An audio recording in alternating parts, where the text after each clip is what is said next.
Hi dear student, welcome back my YouTube channel selling success point. मित्रों, आज हम TGT English grammar के लिए कुछ तथ्य लेकर आए हैं जो प्रोनाउन से संबंधित हैं। चलो लेट्स स्टार्ट। हु का प्रयोग यानी यूज ऑफ हु का प्रयोग। अब रूल नंबर 1, हु जिसका अर्थ होता है जो, जिसने। एज रिलेटिव प्रोनाउन के रूप में, रिलेटिव प्रोनाउन के रूप में हु का प्रयोग।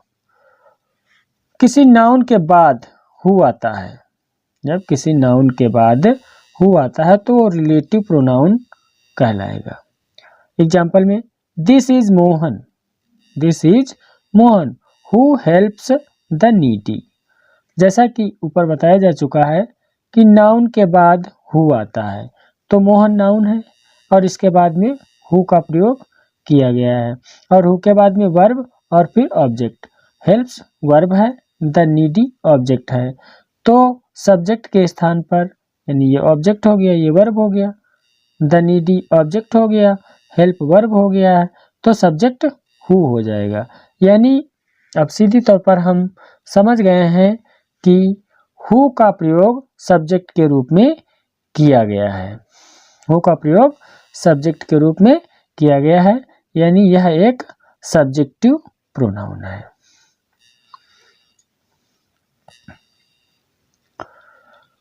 रूल नंबर 2, हु जिसका अर्थ होता है कौन। एज एन इंट्रोगेटिव प्रोनाउन, जैसे कि इंट्रोगेटिव प्रोनाउन के रूप में। इंट्रोगेटिव प्रोनाउन के रूप में हु का प्रयोग कौन होता है।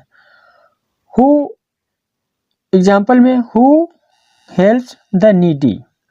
अब जैसे कि इसमें दिया गया है हु हेल्प्स द नीडी, तो यहाँ पर ये और इसके बाद में क्वेश्चन मार्क दिया गया है, तो ये इंट्रोगेटिव प्रोनाउन के रूप में हु का प्रयोग हुआ है।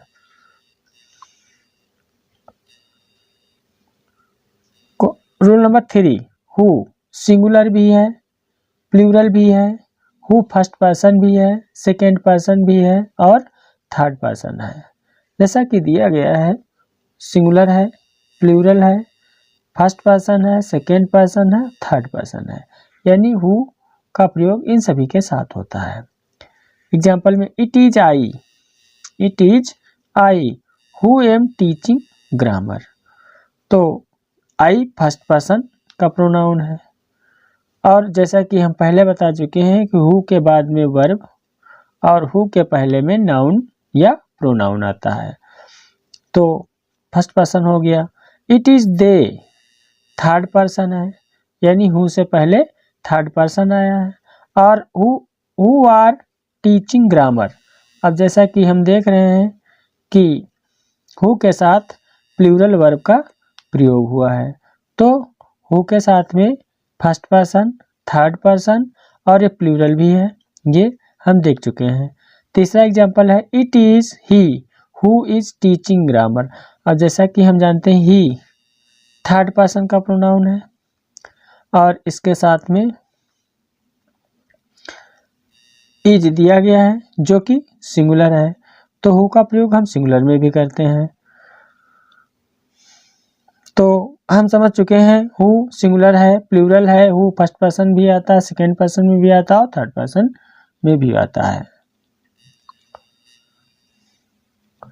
रूल नंबर 4, हु से पहले सब्जेक्टिव प्रोनाउन आता है, हु से पहले सब्जेक्टिव प्रोनाउन आता है और हु के बाद में वर्ब आती है। इट इज आई, अब हु टीच यू ग्रामर, जैसे कि हु के पहले प्रोनाउन आया है और हु के बाद में वर्ब आई है, तो अब फिर बताया गया है कि हु के साथ में सब्जेक्टिव प्रोनाउन आता है, तो हु। अब यहाँ पे देखिए हु के साथ में मी का प्रयोग हुआ है जो कि ऑब्जेक्टिव है और यहाँ पर आई सब्जेक्टिव है, so this sentence is right, क्योंकि हु के साथ में सब्जेक्टिव प्रोनाउन आता है और हु के बाद में वर्ब आती है, ऑब्जेक्टिव प्रोनाउन नहीं आता है, इसलिए यह सेंटेंस गलत है। Use of whose.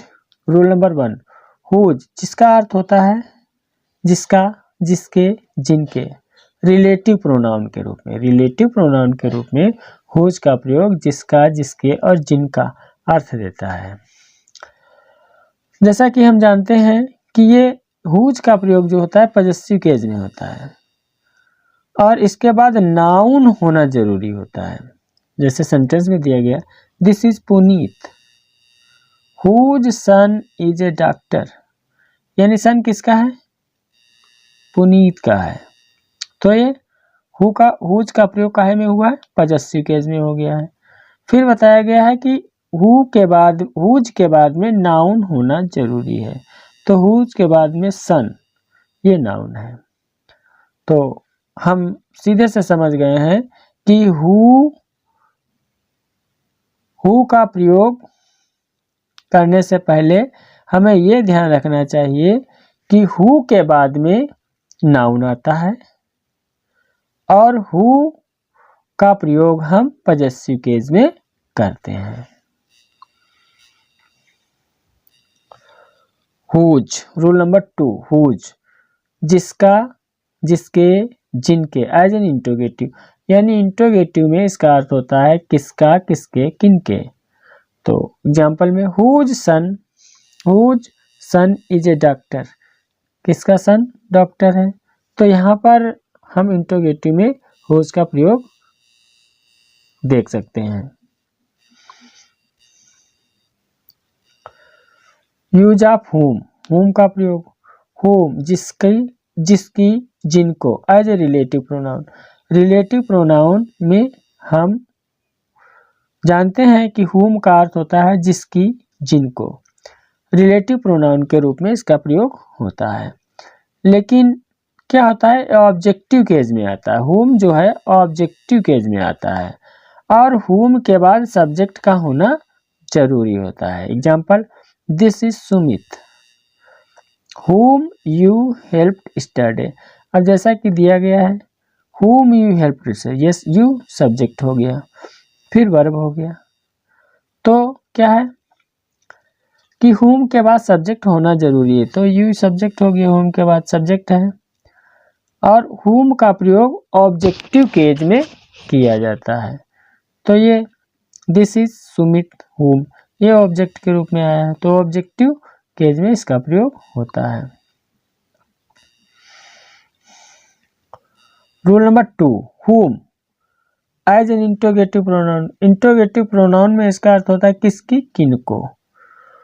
जैसा कि एग्जाम्पल में दिया गया है, whom did you help yesterday, कल आपने किसकी मदद की। तो whom का प्रयोग जो है हम इंट्रोगेटिव में भी करते हैं। जिन मित्रों ने हमारे चैनल का अभी तक सब्सक्राइब नहीं किया कृपया सब्सक्राइब करें।